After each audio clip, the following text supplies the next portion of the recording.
Hello friend, this is Ryan Hicks of TalkToProfit.com, and today I want to talk about how suffering is a sign that you need to correct something in your life. The vast majority of suffering that people go through today is completely needless. It is not helpful to them, it's not desirable, it's not good. It's needless and fruitless.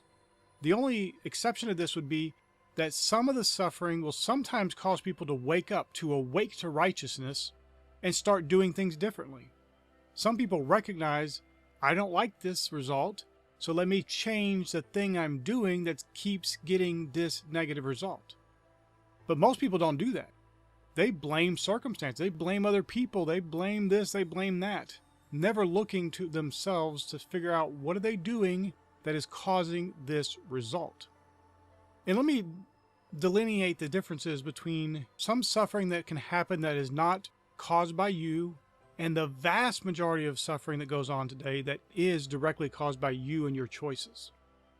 In 1 Peter chapter 4, verse 15 through 16, it says, "But let none of you suffer as a murderer, or as a thief, or as an evildoer, or as a busybody in other men's matters. Yet if any man suffer as a Christian, let him not be ashamed, but let him glorify God in this behalf." Now this is not talking about your average suffering going on, where you're in financial straits because you've made bad financial decisions, where you're sick because you've eaten an unhealthy diet, a non-vegan diet, or you're sick because besides eating an unhealthy diet, you've also not exercised or had any kind of activity in your life, so you've been sedentary. That's the stuff that you shouldn't suffer.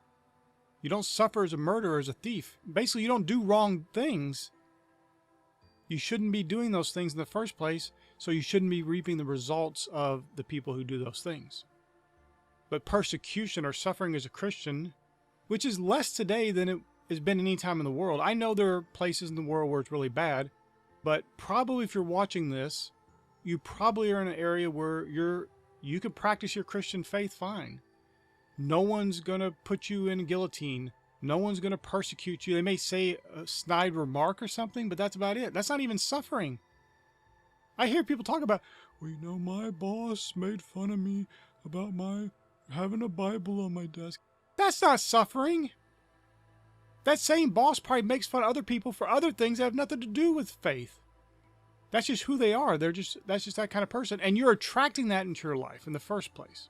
That's a whole other issue, but that's not suffering. People got to stop being so weak as far as those kind of things go.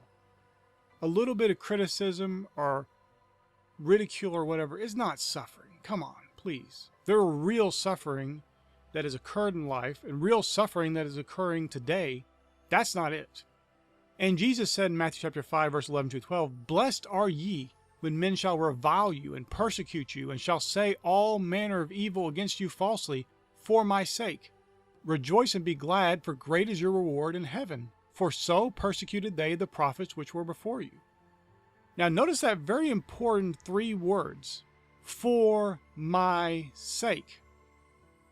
If you're getting reviled or persecuted, or they're saying evil things about you because of things you're doing, your bad behavior, and yes, you can be talking about the gospel and doing it in such a way that's abrasive and aggressive, negatively, not talking about you being forceful.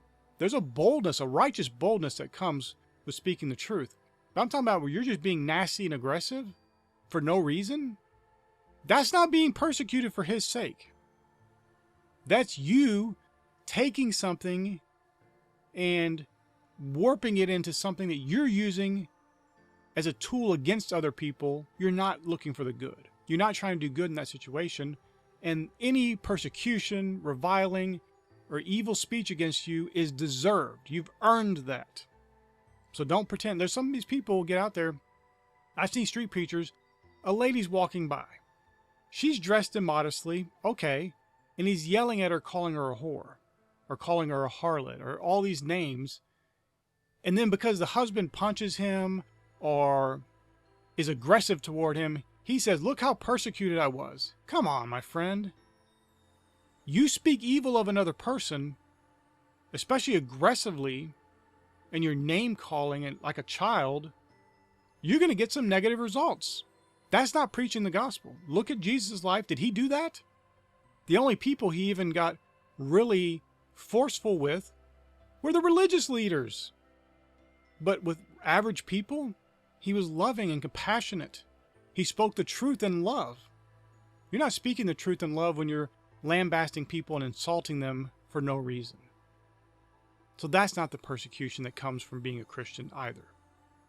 Many people are persecuted and suffering and going through these things by their own choices, their own faults.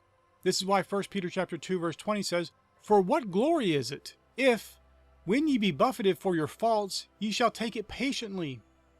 But if, when you do well, you suffer for it, you take it patiently, this is acceptable with God." What most suffering is that's going on today, it's not related to suffering for God. It's not related to suffering and being persecuted for Jesus' sake.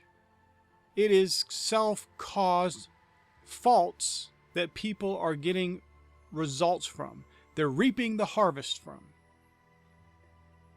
And that kind of suffering is a sign, it's an indicator, like when when you feel a pain, you look to the spot in your body. Oh, my finger hurts. Let me look at it. Oh, look, I have a splinter.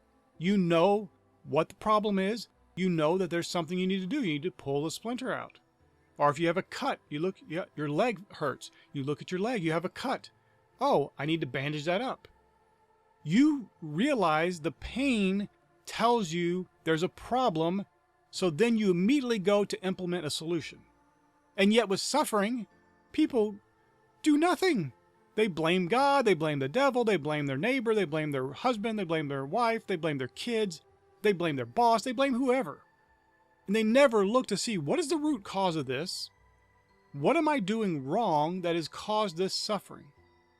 And don't think just because you're a Christian, every little suffering in your life is somehow for the faith. It's not. Most people are suffering for their own faults. They're buffeted for their faults. You're not getting any extra points in heaven because you take suffering patiently. It's foolish to do that when you're suffering for your own faults. You need to correct the fault. Correct the wrongdoing. Correct the mistake. I see so many people who are having issues financially, and yet they have all these streaming services they're paying for. They're buying video games a couple times a month at $50 or $60 a clip. Their financial situation is directly caused by their bad choices. That's not to say everybody who's in a financial situation is directly causing that result, but most people are. Let's just be realistic. They have bad spending habits. They don't conserve their money. They don't use it wisely. They don't invest it. And so they get the results of that, which are not good. And it's the same thing with somebody who's morbidly obese and they have a heart issue. Well, of course you do. Your body is overworked carrying around all that weight all day. And your arteries are being clogged up. And you're doing all these things working against yourself through your overeating, through your lack of activity. And then you want to go running to God saying, God, please heal me. When you refuse to change the actual thing that is causing the result you're getting. That suffering is not suffering for God. You're not suffering for Jesus' sake. It is your own self-caused result, caused by your fault. You need to make the change. And you know better. This is the thing. You can go to God in prayer. He'll give you wisdom. He'll tell you exactly what to do.